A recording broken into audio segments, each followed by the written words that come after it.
Justin's laudable effort here. You talked about all the equities, the values. I understand all that. I beg you not to repeat them. But those conversations have to start from an essential point.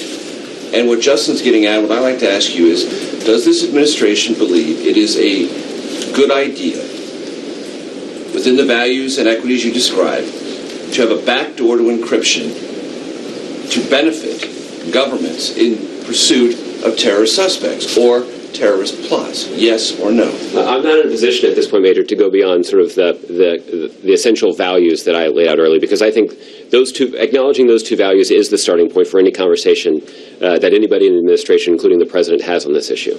Now, everyone has those values. I mean, well, I don't know that that's necessarily. I mean, they view them differently. They weigh them differently.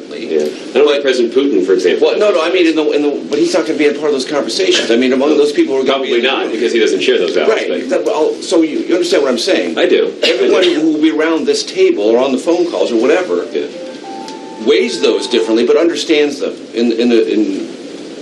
That's not a long conversation you have to have. And I'm just curious, because Cameron has come down and said this is something that needs to happen.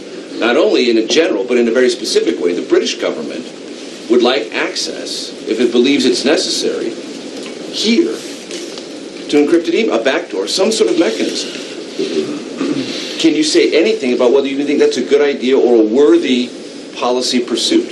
Well, because the encryption was a reaction to what you also thought before it was released publicly, a worthy public policy position in terms of acquiring data. Well, Major, it is my expectation that Prime Minister Cameron will raise this with the President. He has said that he plans to do so. And I don't want to be in a position of getting ahead of any of those conversations. So if we have more to say on this, it will be after the President's had an opportunity to talk to the Prime Minister about his comments.